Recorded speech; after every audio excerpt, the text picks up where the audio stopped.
So hello सिंप्लीफायर्स, आज हम genetics का complete molecular basis of inheritance line by line from NCERT revision कर रहे होंगे। मतलब सारे concepts, examples and experiment which all need PYQs सब कुछ मात्र 20 से 25 मिनट में याद करवा दूंगा। आराम से चौड़े होकर बैठो, पूरा एनसीईआरटी तुम्हारे दिल और दिमाग में उतार दूंगा। तो शुरू करते हैं हम मॉलिक्यूलर बेसिस ऑफ इनहेरिटेंस। इसमें सबसे पहले हमारे पास दिया वो डीएनए और आरएनए के बारे में। डीएनए और आरएनए दोनों न्यूक्लियोटाइड से मिलकर बने होते हैं। मतलब डीएनए और आरएनए का दोनों के बेसिक यूनिट क्या है? न्यूक्लियोटाइड। ठीक है, अब न्यूक्लियोटाइड 3 चीजों से मिलकर बना होता है, नाइट्रोजनस बेस, पेंटोज शुगर और फॉस्फेट ग्रुप। क्या? नाइट्रोजनस बेस, पेंटोज शुगर और फॉस्फेट ग्रुप। जो पेंटोज शुगर होता है, इसके नाम से पता चल रहा है इसमें कितने कार्बन होंगे? 5 कार्बन होंगे। ठीक है, ये 2 टाइप का होता है, एक राइबोज शुगर होता है, एक डीऑक्सीराइबोज शुगर होता है। ठीक है, राइबोज शुगर किसमें प्रेजेंट होगा? आरएनए में प्रेजेंट होगा। डीऑक्सीराइबोज शुगर किसमें प्रेजेंट होगा? डीएनए में प्रेजेंट होगा। डिफरेंस क्या होता है भैया? इनके जो सेकंड नंबर का कार्बन है उस पे अगर OH ग्रुप प्रेजेंट है तो उसको क्या बोलेंगे? राइबोज शुगर बोलेंगे।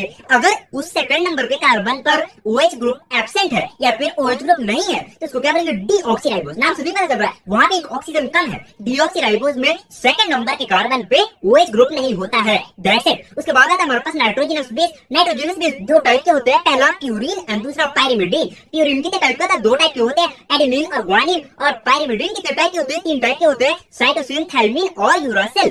ठीक है, मतलब प्यूरिन में कौन कौन से है? EG, एडेनिन और ग्वानिन। और पाइरिमिडीन में कौन कौन से है? CUT, कट, साइटोसिन, यूरासिल और थायमिन। अब इसको याद कैसे रखना? देखो, जो भी तुम्हारे एजी है ना वो तुम्हारा जरूर काटेंगे। जो भी तुम्हारे एजी, ओजी, बाबू सोना है ना वो तुम्हारा जरूर काटेंगे। हमारा भी कटा था, तुम्हारा भी कटेगा।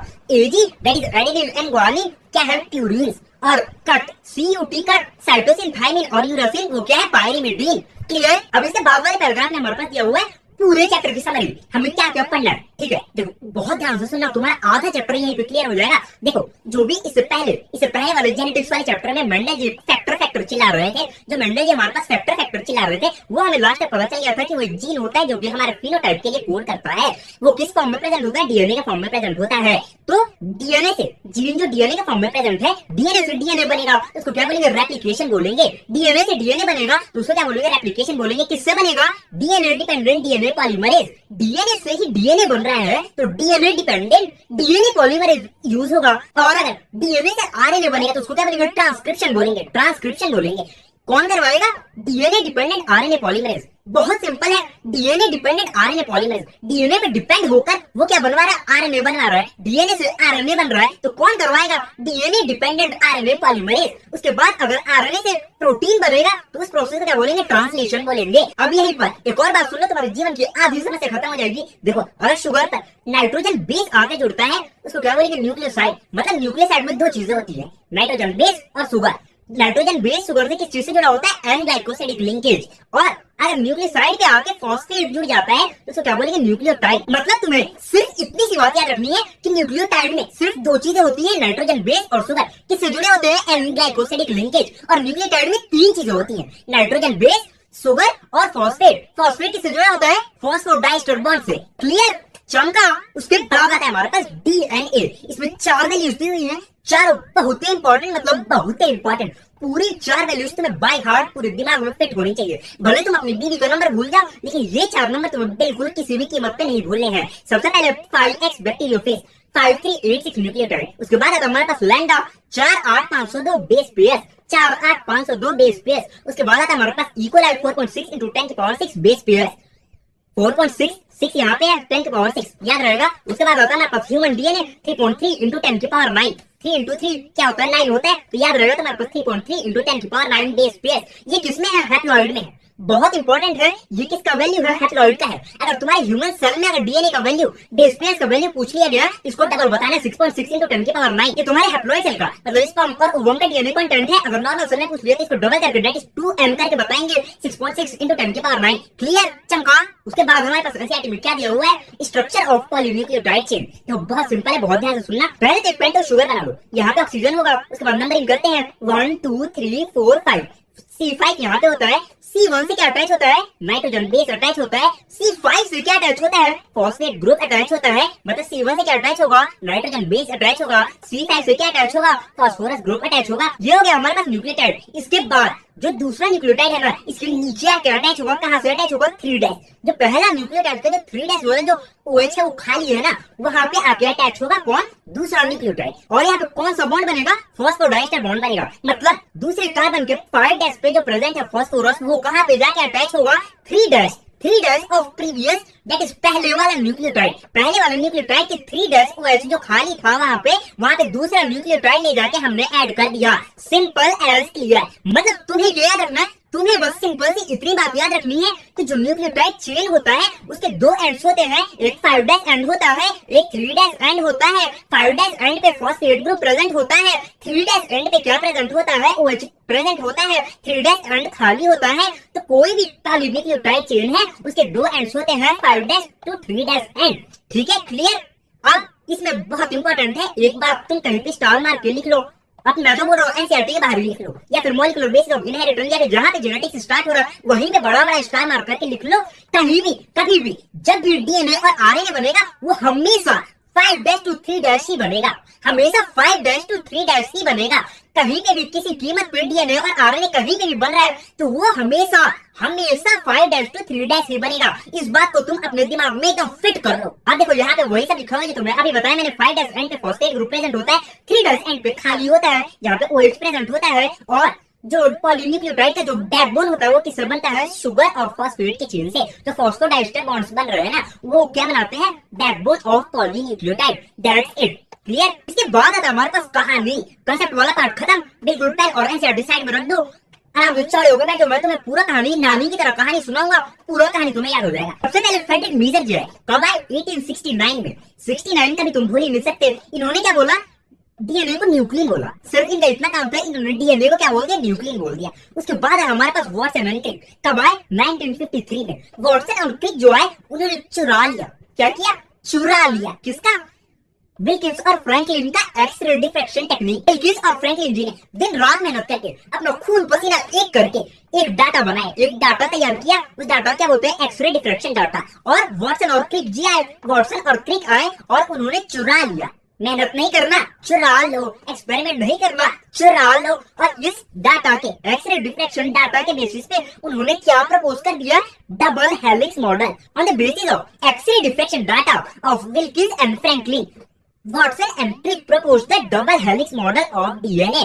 Clear, got it. उसके बाद आया हमारे पास एरविन चार्गाफ। चार चीजें उन्होंने क्या बोला, कभी भी प्यूरिन के सामने हमेशा पाइरिमिडीन होगा, एडेनिन के सामने हमेशा थाइमिन होगा, कहीं पे भी एडेनिन पाया जाएगा उसके सामने थाइमिन होगा, कहीं पे भी ग्वानिन पाया जाएगा उसके सामने साइटोसिन होगा, ए के सामने टी होगा, जी के सामने सी होगा। ये किसने बताया, हमारे पास एरविन चार्गाफ ने। क्लियर, चमका। अब तो बोलोगे अरे भैया आपने डबल हेलिक्स मॉडल के बारे में कुछ बताया नहीं, जो वाटसन एंड क्रिक ने चुरा के बनाया था डबल हेलिक्स मॉडल, उसके बारे में तो आपने कुछ बताया नहीं। तो सुनो, बहुत सिंपल सी बातें हैं, लाइन से हर एक पॉइंट बहुत इंपॉर्टेंट है। पहली बात क्या बोली, जो पॉलीन्यूक्लियोटाइड चेन है, जो उसकी बैकबोन है, वो किससे बना होता है, शुगर फॉस्फेट चेन से बना होता है। बेस प्रोजेक्टेड इनसाइड, जो बेस होंगे वो इनसाइड इनवर्ट प्रोजेक्ट होंगे, और जो बाहर की साइड में उसका बैकबोन किससे बनेगा, शुगर और फॉस्फेट से। क्लियर। सेकंड पॉइंट क्या बोला, जो चेन्स है वो एंटी पैरेलल पोलैरिटी में होंगी, एंटी पैरेलल पोलैरिटी में होंगी। एक अगर 5' to 3' है तो दूसरा 3' to 5' होगा। दोनों एंटी पैरेलल पोलैरिटी में होंगी, एंटी पैरेलल पोलैरिटी में होंगी। दोनों जो डीएनए की स्ट्रैंड्स है वो एंटी पैरेलल पोलैरिटी में होंगी। क्लियर, चमका। थर्ड पॉइंट ये हुआ हमारे पास कि जो दो नाइट्रोजन बेसेस होते हैं उनके बीच में हाइड्रोजन बॉन्ड्स प्रेजेंट होते हैं। एडेनिन के सामने हमेशा थाइमिन होता है, ग्वानिन के सामने हमेशा साइटोसिन होता है। एडेनिन और थाइमिन में 2 हाइड्रोजन बॉन्ड्स प्रेजेंट होते हैं, और ग्वानिन और साइटोसिन में 3 हाइड्रोजन बॉन्ड्स प्रेजेंट होते हैं। हमेशा प्यूरिन के सामने पाइरिमिडीन आता है, पाइरिमिडीन के सामने प्यूरिन आता है, और ये हमारे पास कंफर्म क्या करता है, uniform distance between the 2 strands. ये तुम्हारा ऑब्सेशनली में क्वेश्चन पूछा जा सकता है कि जो uniform distance between the 2 strands होती है वो किसकी वजह से होता है, क्योंकि हमेशा प्यूरिन के सामने पाइरिमिडीन आता है, इस वजह से होता है। Got it, clear. उसके बाद जो डीएनए हेलिक्स होता है उसमें जो 2 बेस पेयर्स है, ऊपर बेस पेयर नीचे बेस पेयर, इन दोनों के बीच का डिस्टेंस कितना होता है, 0.34 एंगस्ट्रॉम। 2 बेस पेयर्स के बीच का डिस्टेंस कितना होता है, 0.34 एंगस्ट्रॉम। और 10 बेस पेयर से मिलकर क्या बनता है, एक पिच बनती है। मतलब 10 बेस पेयर से क्या मिलकर बनता है, एक पिच बनता है। और एक पिच कितना डिस्टेंस होता है, 3.4 नैनोमीटर। सिंपली है, अगर 2 बेस पेयर्स के बीच में 0.34 नैनोमीटर की डिस्टेंस बनता है तो 10 बेस पेयर्स के बीच में कितना डिस्टेंस बनेगा, उसको 10 से मल्टीप्लाई कर दो, 3.4 नैनोमीटर नैनोमीटर बनेगा। क्लियर? अगर यही वैल्यूज तुम्हारे नैनोमीटर की जगह पे एंगस्ट्रॉम में दी होंगी तो कर लोगे ना तुम लोग? नहीं कर पाओगे। अब इसके बाद तुम्हें मैं गणित पढ़ाने तो जाऊंगा नहीं, तो अब सिंपल है यार, पॉइंट एक पॉइंट बना देना एंगस्ट्रॉम में तो सब क्लियर हो जाएगा। ठीक है, जो पिच हेलिक्स की बात होगी वो 34 एंगस्ट्रॉम का हो जाएगा, और जो दो बेस पेयर्स के बीच का जो डिस्टेंस होगा वो 3.4 एंगस्ट्रॉम का हो जाएगा। क्लियर? Got it? उसके बाद आता हमारे पास सेंट्रल डोग्मा। किसने दिया था? क्रिक ने। किसने दिया था? क्रिक ने। इसमें सिंपली क्या बताया गया था, जो भी जेनेटिक इंफॉर्मेशन होता है वो एक डायरेक्शन में फ्लो करता है। डीएनए टू आरएनए बनता है, आरएनए से प्रोटीन बनता है, फिर प्रोटीन से एंजाइम्स बनता है जो कि बाकी पूरी बॉडी में काम करवाते हैं। इसमें सिंपली याद रखना, जो डीएनए टू डीएनए बनता है उसको क्या बोलते हैं? रेप्लिकेशन बोलते हैं। डीएनए से डीएनए बनेगा तो उसको क्या बोलेंगे? रेप्लिकेशन बोलेंगे। डीएनए टू आरएनए बनेगा तो उसको क्या बोलेंगे? ट्रांसक्रिप्शन बोलेंगे। आरएनए टू प्रोटीन बनेगा उसको उस प्रोसेस को क्या बोलेंगे? ट्रांसलेशन बोलेंगे। लेकिन इसमें एक और बात है, कुछ वायरसेस होते हैं ना, लाइक कोरोना वायरस आया था ना हमारे पास, उसमें आरएनए टू डीएनए बन जाता है। रिवर्स ट्रांसक्रिप्टेज एंजाइम्स भी होती है उसमें, आरएनए टू डीएनए बन जाता है, उसमें उल्टा भी हो जाता है। जैसे तुमने सुना होगा आरटीपीसीआर, उसका फुल फॉर्म क्या है? Reverse transcriptase polymerase chain reaction. ये जो आरटीपीसीआर है उसमें सिंपली आरटीपीसीआर करते हैं तो उसमें क्या करते हैं? रिवर्स ट्रांसक्रिप्टेज एंजाइम का यूज करते हैं। जब एसआरटी लिखी गई थी तो उस टाइम उनको रिवर्स ट्रांसक्रिप्टेज एंजाइम के बारे में कुछ भी आता पता नहीं था, इसलिए इस सेंट्रल डोग्मा में कहीं पे भी रिवर्स ट्रांसक्रिप्टेज के बारे में नहीं बताया गया। लेकिन ये एडिशनल इंफॉर्मेशन है, तुम याद रखना।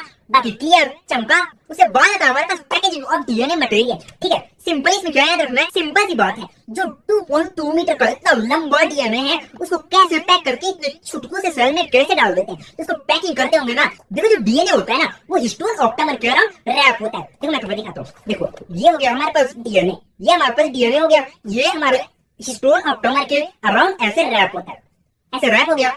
ये जो डीएनए होता है ना ये होता है एसिडिक नेचर का, जो हिस्टोन ऑक्टामर है वो होता है बेसिक नेचर का। इसको बेसिक क्यों लेते हैं? क्योंकि ये एसिडिक है, ये बेसिक है, इसको न्यूट्रलाइज करने के लिए इसको क्या लेते हैं? बेसिक लेते हैं। ये जो हिस्टोन ऑक्टामर है ये बेसिक होता है, क्यों? दो अमीनो एसिड की वजह से। कौन कौन से? लाइसिन और आर्जिनाइन। लाइसिन और आर्जिनाइन की वजह से क्या होता है? बेसिक होता है। याद कैसे रखना है भैया?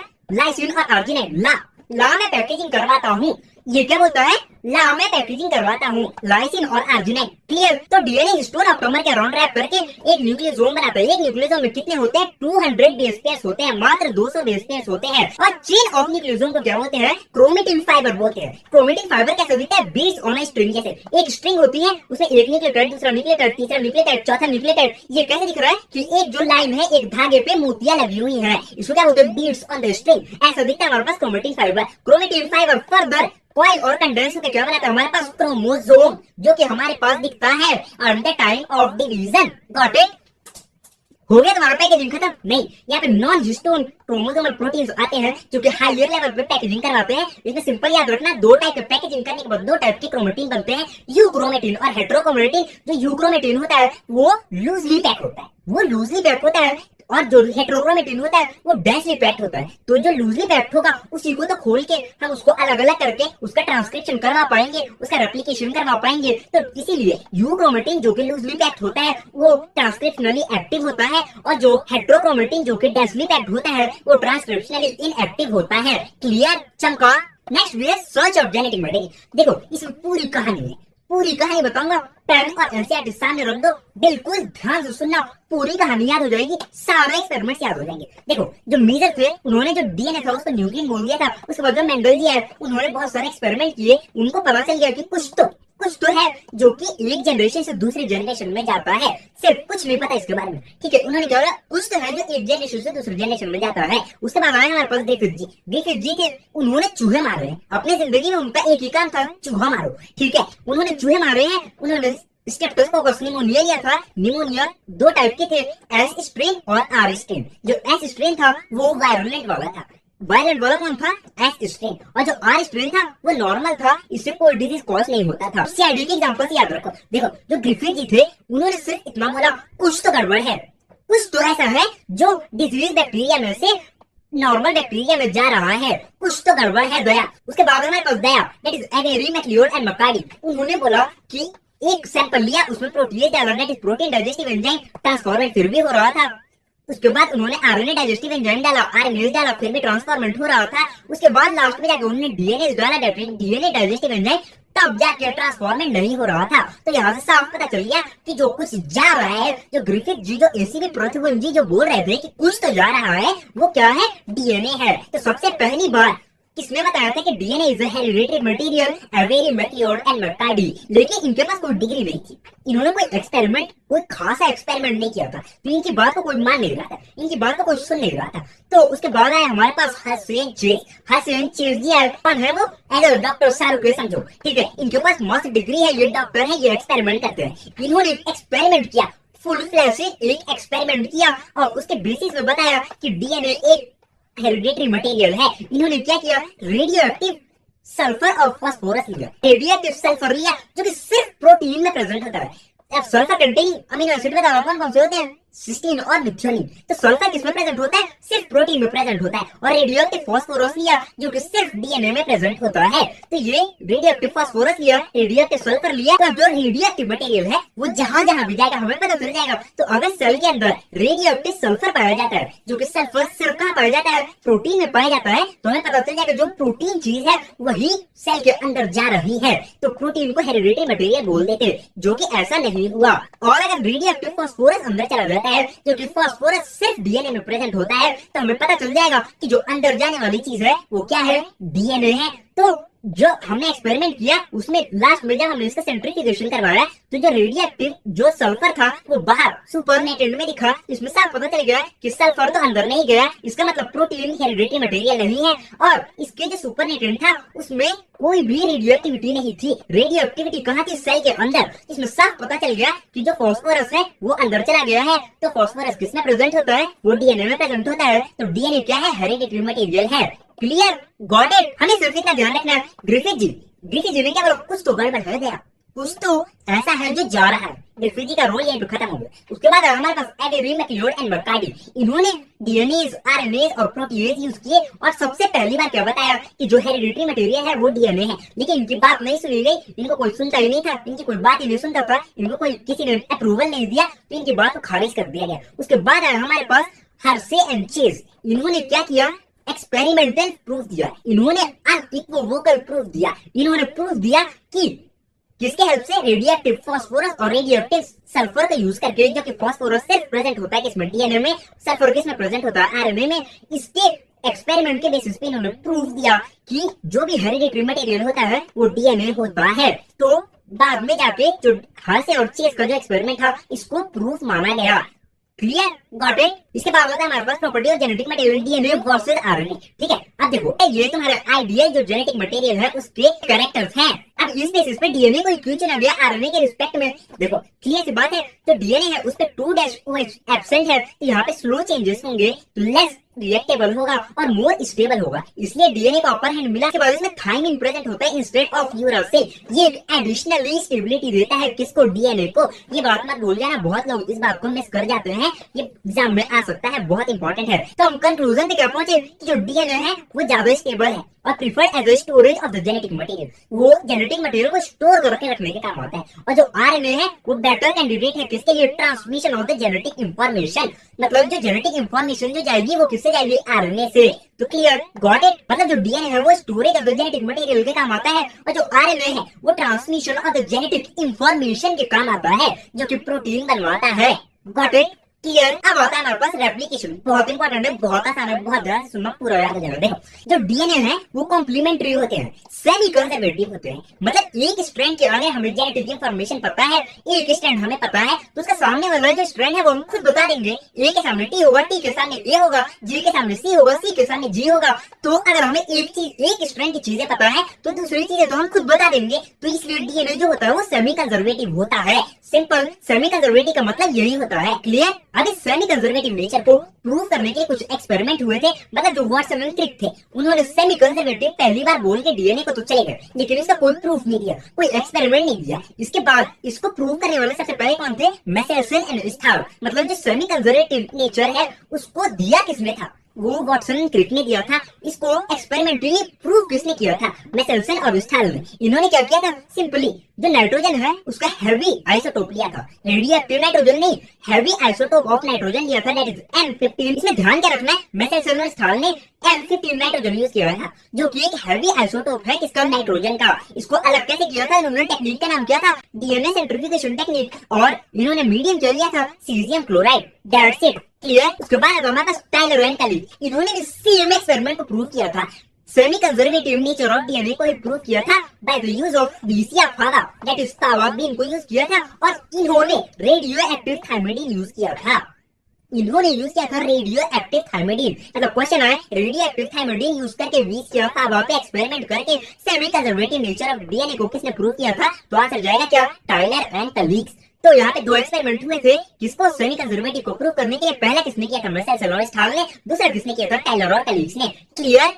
Got it? अब आता हमारे पास रेप्लिकेशन, ट्रांसक्रिप्शन और ट्रांसलेशन। रियल कंसेप्ट्स बहुत ध्यान से सुनना, बहुत सिंपल है, पूरा याद करवा दूंगा। देखो सबसे पहले हमने डीएनए को सीधा कर लेना है। सीधा करने के बाद पूरी साइड से, कहीं से भी शुरू नहीं कर देना है, हमें पूरी साइड ओरिजिन ऑफ रेप्लिकेशन से उसको अनवाइंड करना है। अनवाइंड करके उसको खोल के क्या बना देना है? रेप्लिकेशन फॉर्क बना देना है। क्या बनेगा? Replication fork. उसके बाद आएगा हमारे पास डीएनए डिपेंडेंट डीएनए पॉलीमरेज। ये बात तो मैं स्टार्टिंग में ही बता दी थी, ये बात कभी नहीं भूलना है कि कभी भी डीएनए या फिर आरएनए बनेगा तो किस डायरेक्शन में बनता है? 5' to 3' डायरेक्शन में। ठीक है, तो यहाँ पे जो 3' to 5' वाला स्ट्रैंड है, वहाँ पे 5' to 3' डीएनए बनना स्टार्ट हो जाएगा। ये होगा हमारे पास कॉन्टिन्यूअस डीएनए, जिसमें कोई भी ब्रेक्स नहीं होंगे। यहाँ पे नॉर्मल डीएनए बन के तैयार हो जाएगा। यहाँ पे हमारे पास 5' to 3' कॉन्टिन्यूअस सिंथेसिस होगी, सिंगल स्ट्रैंड में सिंथेसिस होगी। क्योंकि दूसरा स्ट्रैंड है उसमें जो रेप्लिकेशन फॉर्क है वो जहां तक खुला था वहां तक 5' to 3' एक सेगमेंट बन जाएगा। उसके बाद रेप्लिकेशन फॉर्क और खुलेगा, वहां से 5' to 3' एक और सेगमेंट बन जाएगा,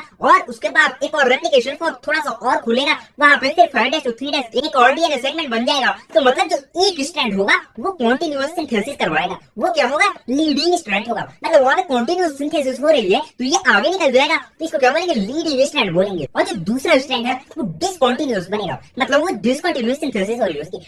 पहले एक सेगमेंट बना, फिर दूसरा सेगमेंट बना, बहुत फिर तीसरा सेगमेंट बना, तो ये लैगिंग स्ट्रैंड हो जाएगा, ये पीछे छूट जाएगा। कॉन्टिन्यूअस सिंथेसिस होगी, आगे निकल जाएगा, तो उसको क्या बोलेंगे? लीडिंग स्ट्रैंड बोलेंगे। डिसकंटिन्यूअस सिंथेसिस होगी, पीछे छूट जाएगा, उसको क्या बोलेंगे? लैगिंग स्ट्रैंड बोलेंगे। Got it? क्लियर? चंगा। तो ये जो डिसकंटिन्यूअस स्ट्रैंड के जो छोटे छोटे फ्रेगमेंट्स है ना, इनको क्या बोलते हैं? ओकाजाकी फ्रेगमेंट बोलते हैं। क्या बोलते हैं? ओकाजाकी फ्रेगमेंट बोलते हैं। इनको बाद में किससे जोड़ते हैं? डीएनए लाइगेज से जोड़ के एक सिंगल स्ट्रैंड बनवाते हैं। तुमने बायोमोलिक्यूल और बायोटेक्नोलॉजी में पढ़ा होगा, जो डीएनए मॉलिक्यूल होते हैं जो डीएनए को जोड़ने का काम करते हैं वो कौन करते हैं? डीएनए लाइगेज करते हैं। तो सिंपली हमने एप्लीकेशन में क्या क्या पढ़ा? डीएनए लेना है, उसको अनवाइंड कर देना, अनवाइंड करने के बाद ओरी साइड से उसको खोलना है, खोल के रेप्लिकेशन फॉर्क बन जाएगा। यहाँ पे दो स्ट्रैंड्स बनेंगे, 5' to 3' डीएनए रेप्लिकेशन करवाना है। एक कॉन्टिन्यूअस स्ट्रैंड बनेगा, एक डिसकंटिन्यूअस स्ट्रैंड बनेगा। डिसकंटिन्यूअस स्ट्रैंड को क्या बोलते हैं? ओकाजाकी फ्रेगमेंट्स बोलते हैं। ओकाजाकी फ्रेगमेंट्स को बाद में जाके डीएनए लाइगेज से जोड़ दिया जाता है। क्लियर? चमका। इसके बाद आते हैं ट्रांसक्रिप्शन पे। तो ये बताओ हम ट्रांसक्रिप्शन करवा क्यों रहे हैं? देखो तो डीएनए है ना, उसमें जेनेटिक इंफॉर्मेशन है, लेकिन ये जो इंफॉर्मेशन है, ये जो मैसेज है, वो पास ऑन कैसे होता है? ये प्रोटीन तक पहुंचता है कैसे? वो पहुंचता है आरएनए के थ्रू। तो डीएनए से जब आरएनए को बनाना पड़ेगा ना हमें, क्योंकि आरएनए को रीड करके ही हम क्या बनाएंगे? प्रोटीन बनाएंगे, और फिर प्रोटीन से क्या बनाएंगे? हम एंजाइम बनाएंगे। तो डीएनए से हमें आरएनए बनवाने के लिए ट्रांसक्रिप्शन इंपॉर्टेंट होता है। ट्रांसक्रिप्शन हमेशा एक स्ट्रैंड ऑफ डीएनए का होता है। जो डबल स्टैंडर्ड डीएनए होता है उसका एक स्ट्रैंड का ही हमेशा ट्रांसक्रिप्शन होता है। अब पूछोगे भैया क्यों? यहाँ पे दो रीजन दिया हुआ। पहला, अगर हमने दोनों ही स्ट्रैंड का अगर हमने ट्रांसक्रिप्शन करवा लिया, दोनों से ही हमने दो आरएनए बनवा लिए, तो ये दोनों भी एक दूसरे के कॉम्प्लीमेंट्री होंगे, क्योंकि डीएनए भी एक दूसरे के कॉम्प्लीमेंट्री था। इन दोनों से हमने दो आरएनए बनवाए, वो भी एक दूसरे के कॉम्प्लीमेंट्री होंगे। तो जब हम ये दो बन के अलग होंगे तो ये एक दूसरे से चिपक के डबल स्टैंडर्ड आरएनए बना लेंगे। तो फिर प्रोटीन कैसे बनेगा? उस पे जाके आरआरएनए, टीआरएनए, एमआरएनए कैसे बनेगा? वहाँ पे प्रोटीन सिंथेसिस कैसे होगा? वो दोनों ही एक दूसरे से जुड़ के क्या बनाएंगे? Double standard RNA. इसलिए जो ट्रांसक्रिप्शन होता है वो सिर्फ एक सेगमेंट ऑफ डीएनए का होता है। Got it? क्लियर? अब हमारे पास ट्रांसक्रिप्शन यूनिट, इसमें तीन चीजें होती है। एक प्रमोटर होता है, एक स्ट्रक्चर जीन होता है, और एक टर्मिनेटर होता है। क्या तीन चीजें होती है? प्रमोटर, स्ट्रक्चर जीन और टर्मिनेटर। अब आ गए हम लोग ट्रांसक्रिप्शन यूनिट पे। इसमें एक टेम्पलेट स्ट्रैंड होता है, एक कोडिंग स्ट्रैंड होता है। बहुत इंपॉर्टेंट है, बहुत ध्यान से सुनना। देखो कभी भी डीएनए या फिर आरएनए बनता है वो किस पोलैरिटी में बनता है? 5' to 3' बनता है, इसमें कोई डाउट है नहीं। तो अगर 5' to 3' अगर आरएनए बन रहा है तो किसमें बनेगा? 3' to 5' वाले पोलैरिटी पे बनेगा, अपोजिट पोलैरिटी वाले पे ही तो बनेगा। आरएनए बनेगा, वो उसका टेम्पलेट कौन सा होगा? 3' to 5' एंड वाला क्या होगा? उसका टेम्पलेट होगा। और उसको कोडिंग स्ट्रैंड क्यों बोलेंगे? जो आरएनए टेम्पलेट स्ट्रैंड से बनेगा वो सिमिलर होगा, वो सेम होगा किसके? कोडिंग स्ट्रैंड पे। सिर्फ डिफरेंस क्या आएगा? थायमिन की जगह पे यूरासिल लगा होगा जो कि आरएनए में लगता है, ठीक है। बाकी सब सेम होगा। क्यों सेम होगा? क्योंकि टेम्पलेट स्ट्रैंड है, कोडिंग स्ट्रैंड है, वो एक दूसरे के कॉम्प्लीमेंट्री है। टेम्पलेट स्ट्रैंड से ही आरएनए बन रहा है, तो वो भी एक दूसरे के कॉम्प्लीमेंट्री है। यहाँ देखो, अभी समझ रहा है, देखो यहाँ देखो, ये जो डीएनए है, ये एक दूसरे के कॉम्प्लीमेंट्री है कि नहीं? अब ये जो आरएनए बना है, इस डीएनए के टेम्पलेट पे जो आरएनए बना है, ये भी इसके कॉम्प्लीमेंट्री होगा, ये भी इसके कॉम्प्लीमेंट्री होगा और ये भी इसके कॉम्प्लीमेंट्री है। तो ये जो दोनों चीजें हैं वो इसके कॉम्प्लीमेंट्री है, तो ये दोनों चीजें तो सेम हुई ना। सिर्फ इसमें डिफरेंस क्या है? ये आरएनए है तो इसमें यूरासिल प्रेजेंट होगा, ये डीएनए है तो इसमें थायमिन प्रेजेंट होगा, बाकी सब तो ये सेम होगा। इसलिए इसको क्या बोलते हैं? कोडिंग स्ट्रैंड बोलते हैं। Got it? क्लियर? तो ध्यान रखना, जो टेम्पलेट स्ट्रैंड होता है वो एज ए टेम्पलेट काम करता है फॉर द आरएनए फॉर्मेशन, और जो कोडिंग स्ट्रैंड होता है उसका कोडोन, उसकी जो कोडिंग होती है वो सेम होती है किसके? आरएनए से, इसलिए उसको क्या बोलते हैं? कोडिंग स्ट्रैंड बोलते हैं। तो क्वेश्चन पूछा जाता है कि कोडिंग स्ट्रैंड के अप स्ट्रीम पे क्या है, डाउन स्ट्रीम पे क्या है, इसमें सिंपल सी बात याद रखनी है, कोई क्वेश्चन गलत नहीं होगा। देखो, जो भी रेफरेंस लेना है ना, वो किसके रिस्पेक्ट में लेना है? With respect to the coding strand, that is structural gene. अब इसको हम साफ साफ क्लियरली बता सकते हैं, जो प्रमोटर होता है वो अप स्ट्रीम प्रेजेंट होता है किसके? स्ट्रक्चरल जीन के, दैट इज कोडिंग स्ट्रैंड। और जो टर्मिनेटर होता है वो डाउन स्ट्रीम प्रेजेंट होता है किसके? स्ट्रक्चरल जीन के, दैट इज कोडिंग स्ट्रैंड। जो भी रिस्पेक्ट में लेना है, जो भी हमें रेफरेंस लेना है, वो कोडिंग स्ट्रैंड के रिस्पेक्ट में लेना है। क्लियर? समझ में आया? अब आते हैं ट्रांसक्रिप्शन होता कैसे है। देखो, ये तीन चीजें में होता है। पहला इनिशिएशन, इलोंगेशन और टर्मिनलाइजेशन। कौन से? इनिशिएशन, इलोंगेशन और टर्मिनलाइजेशन। इनिशिएशन में क्या होता है? DNA dependent RNA polymerase, DNA से हम आरएनए बना रहे हैं, डीएनए पे डिपेंड होकर हम आरएनए बना रहे हैं, तो कौन सा पॉलीमरेज एंजाइम आएगा? DNA dependent RNA polymerase. Clear? इसमें एक इनिशिएशन फैक्टर आता है जिसको क्या बोलते हैं? सिग्मा फैक्टर बोलते हैं। ये क्या करवाता है? स्टार्ट करवाता है। S for sigma, S for start. Clear? उसके बाद होता है इलोंगेशन, पूरा आरएनए बनता है, और लास्ट में आता है हमारे पास रो फैक्टर। ये क्या करवाता है? टर्मिनेशन करवाता है। ये हमेशा होता रहता है, रो फैक्टर हमेशा होता रहता है, और ये क्या करवाता है? जो ट्रांसक्रिप्शन है उसको एंड करवाता है। बट इसके बाद आता है हमारे पास आरएनए पॉलीमरेज। कितने टाइप के? 3 टाइप के हैं आरएनए पॉलीमरेज, 1, 2 एंड 3। अब इसमें बहुत कंफ्यूजन होती है और हर साल क्वेश्चन आता है। देखो, ये 2021, 23 और 24 लगातार यहाँ से क्वेश्चन आता है और इसमें बहुत कंफ्यूजन होती है, और यहाँ से तुम गलत करके आते हो। तो इसमें एक सिंपल सी सिंप्लीफायर की एक सिंपल सी बात याद रखना, आरएनए पॉलीमरेज 1 से 8 वाली चीजें बनेंगी। क्या? 28, 18 और 5.8 एसआरआरएनए। देखा, जो भी 8 वाली चीजें हैं वो आरएनए पॉलीमरेज 1 से बनेंगी, और आरएनए पॉलीमरेज 2 से एमआरएनए बनेगा, और बाकी सारी चीजें किससे बनेंगी? आरएनए पॉलीमरेज 3 से। तो इसमें सिंपल से क्या याद रखना है? आरएनए पॉलीमरेज 1 से 8 वाली चीजें बनेंगी, आरएनए पॉलीमरेज 2 से एमआरएनए बनेगा, और बाकी सारी जो भी बची हुई चीजें हैं वो आरएनए पॉलीमरेज 3 से बनेंगी। क्लियर? Got it? समका? और लास्ट आता है हमारे पास स्प्लाइसिंग। देखो, ये जो आरएनए बनता है ना, वो एक एचएनआरएनए के फॉर्म में बनता है, मतलब ये बाद में जाके फिर मॉडिफाई किया जाता है। इसी प्रोसेस को क्या बोलते हैं? स्प्लाइसिंग बोलते हैं। इसमें 3 प्रोसेस है। सबसे पहले स्प्लाइसिंग में कैपिंग करवाई जाएगी, at the 5' and methyl guanosine triphosphate की कैपिंग करवाई जाएगी, और 3' एंड पे टीलिंग करवाई जाएगी, मतलब पॉलीएडेनोलाइजेशन करवाया जाएगा। मतलब लास्ट में 3' एंड पे 200 से 300 एडेनिन को ऐड कर दिया जाएगा। उसके बाद आता है हमारे पास स्प्लाइसिंग। देखो, जो डीएनए से डायरेक्ट आरएनए बनता है ना, वो एचएनआरएनए बनता है। उसमें एक्सॉन और एंट्रॉन दोनों होते हैं। उसमें इंट्रॉन्स को काट कर निकाल दिया जाता है। इसको प्रोसेस को क्या बोलते हैं? स्प्लाइसिंग बोलते हैं। अब इसमें एक्सॉन और इंट्रॉन में कंफ्यूजन बहुत होती है। देखो, बहुत सिंपल सी बात है, जो इंट्रॉन होते हैं ना, वो इंटरफियर कर रहे होते हैं, इंट्रॉन इंटरफियर कर रहे होते हैं, इसलिए इनको काट कर निकाल दिया जाता है। Got it? क्लियर? इसी प्रोसेस को क्या बोलते हैं? स्प्लाइसिंग बोलते हैं। यहाँ हो गया तुम्हारा पूरा ट्रांसक्रिप्शन खत्म। क्लियर? देखो, इसमें सिंपली बात याद रखना, जो भी कोडोन्स होते हैं ना, वो ट्रिपलेट इन नेचर होते हैं। किसने दिया था? जॉर्ज गमाव ने दिया था। कैसे दिया था? बहुत अच्छा एक्सपेरिमेंट है, बहुत ही ज्यादा अच्छा एक्सपेरिमेंट है। इसमें परम्यूटेशन कॉम्बिनेशन लगाते हैं। कभी मेरे डिटेल लेक्चर कभी पढ़ाने का मौका मिला तो जरूर बताऊंगा। खैर, नेक्स्ट हमारे पास दिया हर गोविंद सिंह खुराना। इन्होंने होमोपॉलीमर और कोपॉलीमर की यूज करके इंस्ट्रूमेंटली इस ट्रिपलेट नेचर को प्रूव किया था। उसके बाद आता है हमारे पास निरनबर्ग। उन्होंने सेल फ्री सिस्टम में प्रोटीन सिंथेसिस सबसे पहली बार डिसोफाइड किया था। जो कोडोन थे उसको डिसोफाइड किसने सबसे पहली बार किया था? निरनबर्ग ने किया था। और जो ओकवा थे, उन्होंने क्या किया था? सेल फ्री सिस्टम में टेम्पलेट इंडिपेंडेंट मैनर में बिना टेम्पलेट के उन्होंने आरएनए बना के दिखा दिया था। किसने? ओकवा जी ने। क्लियर? नेक्स्ट हमारे पास दिया है silent feature of the genetic code. बहुत इंपॉर्टेंट है, हर साल यहाँ से क्वेश्चन आता है, और लिख के दे रहा हूं तुम्हारे नीट 2025 में यहाँ से क्वेश्चन आ रहा है।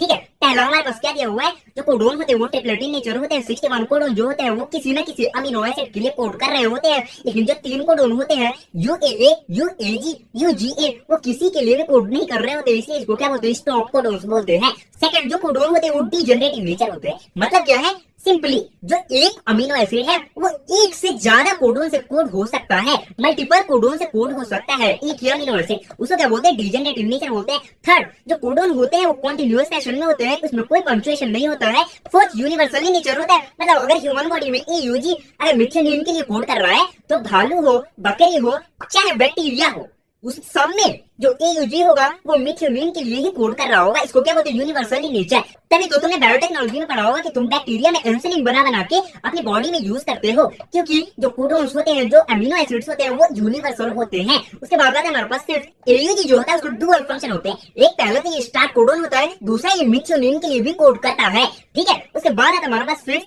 UAA, UGA, UAG, ये 3 जो कोडोन होते हैं ये किसी भी अमीनो एसिड के लिए कोड नहीं करते हैं, इसलिए इनको क्या बोलते हैं, स्टॉप कोडोन बोलते हैं। क्लियर। और अब आ गए last topic of this chapter, क्या, ट्रांसलेशन पे। हाँ, मुझे पता है लैक ऑफ पेन वगैरह भी बचा हुआ है, लेकिन वो तो मैं रील पे निपटा दूंगा भाई। तो सबसे पहले ट्रांसलेशन में तुम ये देख लो, तुम्हारा पूरा कॉन्सेप्ट क्लियर हो जाएगा। देखो, सबसे पहले हमारे पास स्ट्रक्चरल जीन था, DNA था, उसका हमने ट्रांसक्रिप्शन करवा के क्या बनाया, RNA बनाया।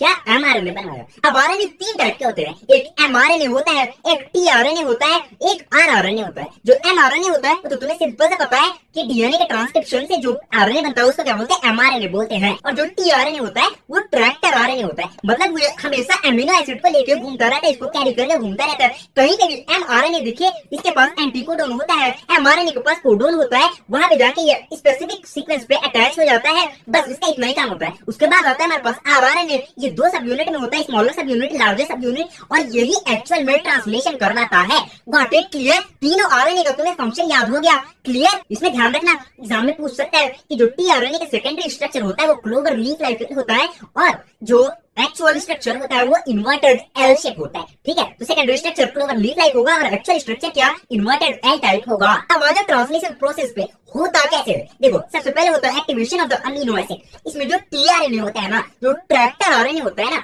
वहां पे अमीनो एसिड की लोडिंग होती है, ठीक है।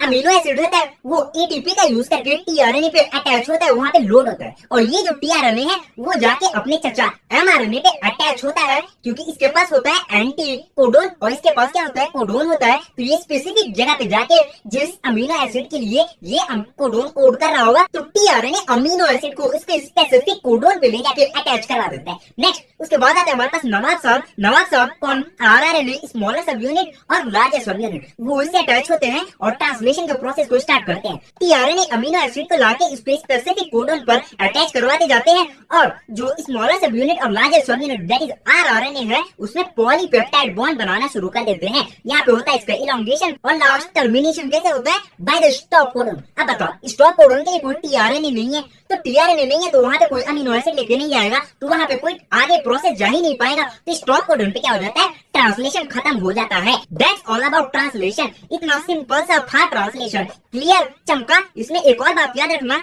UTR, untranslated region. देखो, जो स्ट्रक्चरल जीन है ना, जो mRNA का पार्ट जिसमें सच में ट्रांसलेशन हो रहा है, AUG से स्टार्ट हो रहा है और स्टॉप कोडन पर जहाँ तक जा रहा है, उसके पहले भी कुछ रीजन होंगे, उसके बाद में भी कुछ रीजन होंगे। तो इस स्ट्रक्चरल जीन के जो पहले वाला रीजन है और उसके बाद वाला रीजन है, इसको ही क्या बोलते हैं, अनट्रांसलेटेड रीजन। इसको ही क्या बोलते हैं, UTR।